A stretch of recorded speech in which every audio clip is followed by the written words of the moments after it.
Oi, meu nome é Sofia Dawari. Oi, meu nome é Isadora. Meu nome é Luana. Oi, meu nome é Júlia Antônio. Oi, meu nome é Sofia Castelo. E esse é mais um podcast das Nutrimigas. Bom, pessoal, a biotecnologia, ela surgiu lá atrás, desde 1800 a.C., quando os povos antigos, eles ainda engatinhavam com aquela velha ideia de fermentar bebida e de fermentar comida.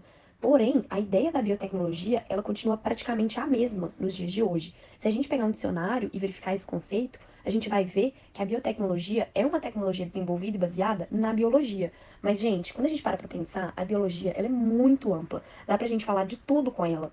Até a gente mesmo faz parte da biologia. Só que o diferencial da biotecnologia é que ela está direcionada para a produção, que nem os alimentos transgênicos que a gente consome praticamente todos os dias, mas às vezes nem sabe. Aliás, vou dar uma dica muito valiosa para a gente saber se está comendo ou não um transgênico. É importante a gente verificar a embalagem do produto e, caso seja um transgênico, essa embalagem vai estar assinalada com um triângulo amarelo e um T no meio. Isso vai significar que é um transgênico. Todo alimento comercializado deve vir com esse símbolo. Fiquem atentos. Isso foi uma ordem estabelecida pela Anvisa. Mas e daí? Biotecnologia tem a ver com biologia, tecnologia, produção? Como que faz pra juntar tudo isso? É aí que entra o nosso querido DNA recombinante. Pra quem não sabe, DNA recombinante é um DNA que tem pedaço de um outro DNA que vem de uma ou mais espécies diferentes. Ou seja, essa mistura basicamente serve para alterar alguma característica de um ser, usando o DNA de um outro ser para tornar ele melhor de alguma forma. Ninguém ia querer mexer com o DNA alheio pra deixar ele ruim, né, gente? Pra conseguir essa modificação, a biotecnologia usou algumas ferramentas para agilizar o nosso processo. A primeira delas é a reação em cadeia da polimerase. Meu Deus, Sofia do céu, o que é isso, mulher? Calma, não é um monstro não. Essa aí é uma técnica que a gente usa em laboratório para aumentar a quantidade de DNA de alguma coisa várias vezes. Basicamente, a gente faz várias cópias de uma parte específica do DNA que a gente quer. Essa estratégia aí é o tal do PCR, aquele que você fez aí no seu teste de Covid na pandemia. No caso da Covid, quando pegava uma amostra da sua mucosa e enfiava aquele cotonete de 1 metro lá dentro do seu nariz, essa amostra depois, quando entrasse em contato com o PCR, ia fazer o vírus da Covid se multiplicar tanto, mais tanto, que chegaria numa quantidade muito boa pra gente conseguir detectar o vírus e ver se deu positivo ou não. A gente vai ter também a enzima de restrição. A ideia dessa técnica é pegar uma enzima que consiga cortar uma parte específica do DNA. Isso aí facilita na hora de escolher a parte do DNA que a gente quer usar para poder fazer a adição de um material genético no outro. Além disso, a gente tem a eletroforese, que vai funcionar de um jeito um pouquinho mais complexo. Ela vai pegar a parte de um material genético, vai separar e analisar todo o conteúdo que aquele gene tem. Isso aí vai ajudar na seleção da parte do material que a gente quer. Já que a gente está falando de DNA e tudo, vamos discutir um pouquinho sobre o que é o organismo geneticamente modificado.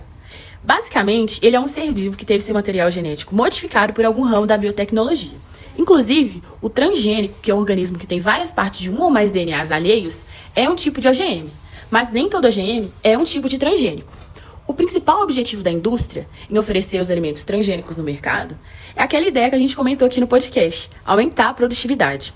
Já fazem quase 30 anos desde o surgimento do primeiro alimento geneticamente modificado no mundo, que foi um tomate, que foi criado lá na Califórnia.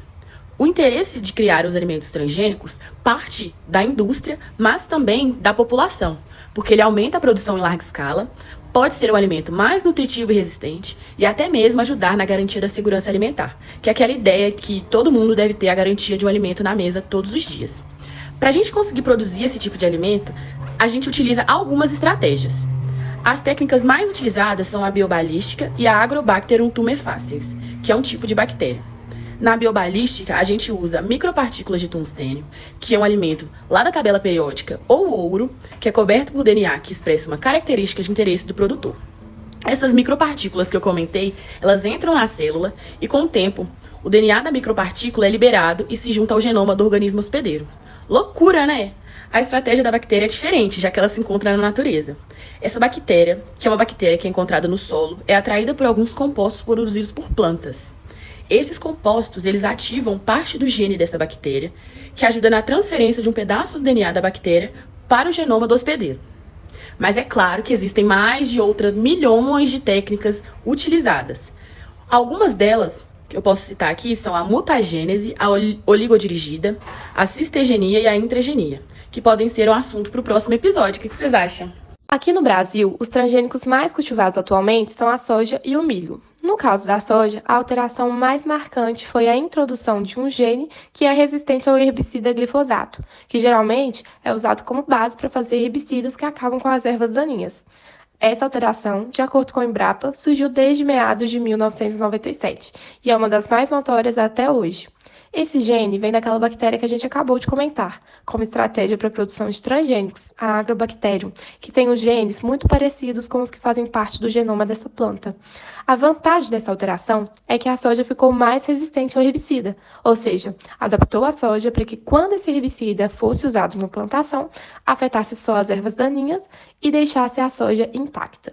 No caso do milho, a gente também teve a introdução de um gene de uma bactéria, que ficou conhecida como Bacillus thuringiensis, ou abreviando, só BT, que faz com que o milho produza uma proteína tóxica na planta, que é específica para combater alguns insetos que são intolerantes a essa proteína.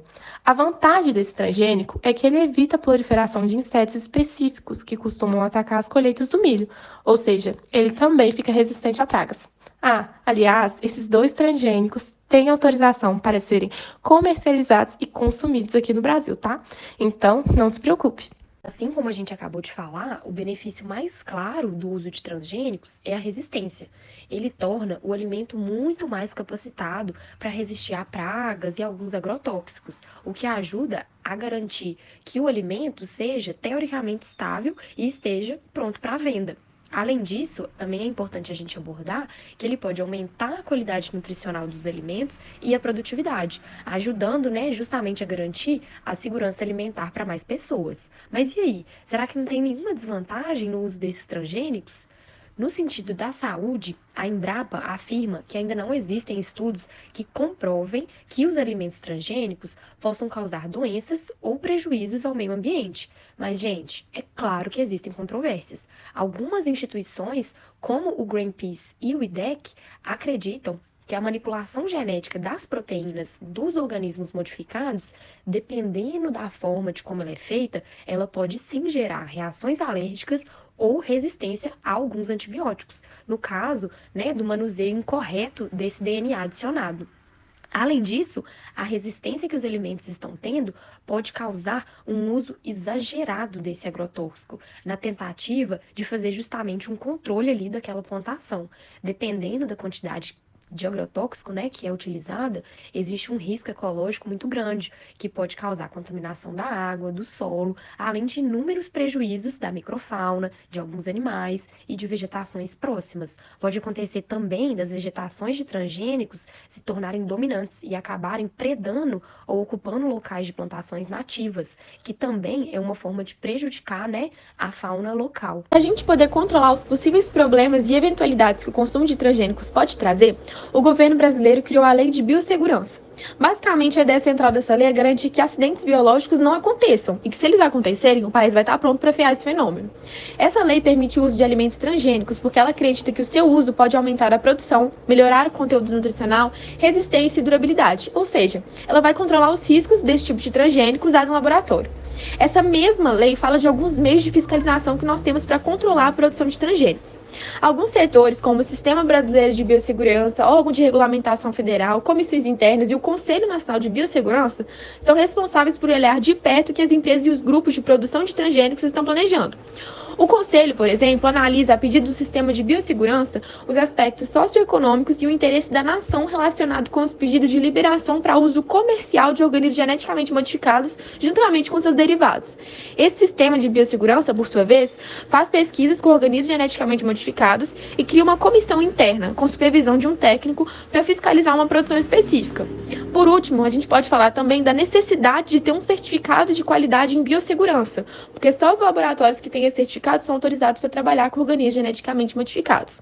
Com essa aprovação, os produtores desse tipo de alimento precisam ter um cadastro na Comissão Interna de Biossegurança, citando o projeto, pesquisas envolvidas, anotações, acidentes, para aumentar ainda mais a transparência do projeto realizado.